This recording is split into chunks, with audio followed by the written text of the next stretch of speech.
Hello guys! Musta po kayo? Tuloy ang kwento natin. Paano nga ba nagkasya ang 20 halaman sa isang box? Sige, buksan na natin to. Wow, ang galing ng pagkakapak. Yung ibang halaman pinatong lang pero okay naman, walang na-damage. Bawat isa ay nakabalot sa kanya-kanyang newspaper at may plant ID pa bawat isa for reference. Salamat seller Tinisha sa sobrang effort. Okay, ito na guys, ang ating hinihintay. Unahin na natin si Banana. Napaka-classic ng vibes talaga niya. Parang perfect na companion sa morning coffee. Meron ako nito guys, si Banana. Pero gusto ko ulit dagdagan. Gusto ko ulit pumili. Noong finiflex ni seller, gusto ko siyang i-mine. Kaya minine ko na nga. So, next natin ay si Monstrous Monroe. Wow, ibang level ang beauty niya. Hindi mo akalain na may ganito kagandang succulent, diba? Truly monstrous in a good way. Next naman natin, itong si Sedum clavatum. Napaka-chill ng aura niya. Parang mahilig lang tumambay pero head turner pa rin. Ito yung mga ang mahal dati, 'di ba? Kung maalala nyo noong kasagsagan ng pandemic, ganyan na kaliit 600. Next naman si Pink Puppet, grabe super cute. Yun, nakaka-inlove yung details at kulay. Parang bagong panganak na baby, so fragile. Dapat talaga handle with care, 'di ba?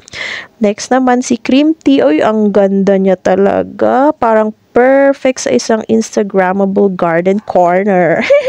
Napaka-dainty ng look niya. Sobrang perfect. Ito naman, si Echeverria Maria or Ramilet. Kasi Ramilet yung nakalagay sa post ni seller pero mukhang same lang naman sila.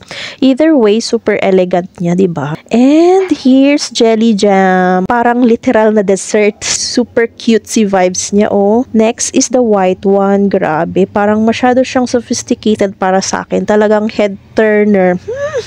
Oh, ito na next. Ito na si Marilyn. Oh, kung kanina may Monstrous Monroe, ngayon may Marilyn. Ako, kumpleto na tayo. Andito nakasama na natin si Marilyn or Manilyn Monroe. Oh, si Lemon naman. Ang cute ng details niya. Oh, at may isa siyang baby. Oh, diba? Then, here's Bluebird. Oh, ito talaga yung isa sa all-time favorites ko kasama si Monroe. Ang dali nilang alagaan. Tahimik lang pero ang gaganda nila sa gilid. Speaking of, here's Normal Monroe. After yung monstrous version kanina, ito ang kanyang chill, classy sibling. Wow! Oh, ayan. Favorite ko talaga yan, Monroe at Bluebird. Hindi ako magsasawang paulit-ulit silang imamine kasi sobrang dali nilang alagaan.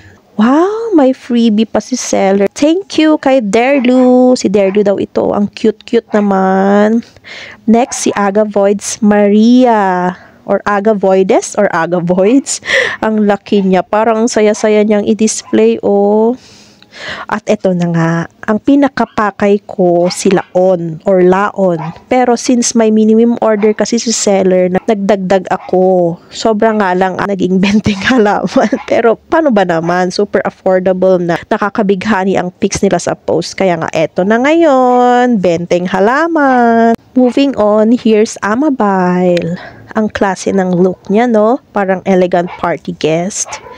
Then, si Latte Rose. Ang hinhintignan. Parang dalagang Pilipina ang vibe niya, oh. At si Missing You. Yung dati kong ganito, pinanregalo ko. Kaya bumili ulit ako ng bago para may kapalit. Diba? Next naman si Ebony. Grabe ang chubby niya. Taba ching-ching. Ang cute. Uy, may freebie ulit. Oh, this time si Echeverria SP. Uy, si seller talaga. Oh, gets na mahilig ako sa Echeverria. Salamat ulit, seller Tinisha. Ito naman, oh, si Mexican Giant. Literal na giant. Parang leader ng lahat ng succulents dito.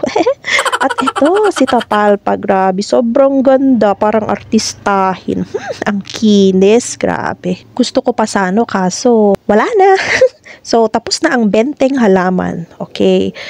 At of course, special flex ko kay Laon or Laon. Siya talaga ang original na gusto kong bilhin. Pero dahil sa minimum order, na-realize ko na ang ganda pala ng ibang succulents ni seller. Kaya napansin nyo, siguro na halos lahat ng binili ko ay may mga farina. Starting over tayo. Kaya balik loob ako sa first love ko. ko ang mga succulents. Okay, flex ko ulit silang lahat guys. Look at them. Grabe, ang diversity. Bawat isa sa kanila parang may sariling story, diba? Love na love ko kayo, cute babies ko. Ngayon, inaantay ko na lang yung ceramic pots na in-order ko from Bulacan. Excited na akong iripat silang lahat para mas ma-flex sila ng bonggang-bongga. Okay? Thank you po sa panonood guys. Hope nag-enjoy kayo sa succulent haul na ito at abagan nyo ang repotting video soon. Don't forget to like, comment, and subscribe. See you on my next vlog. Bye!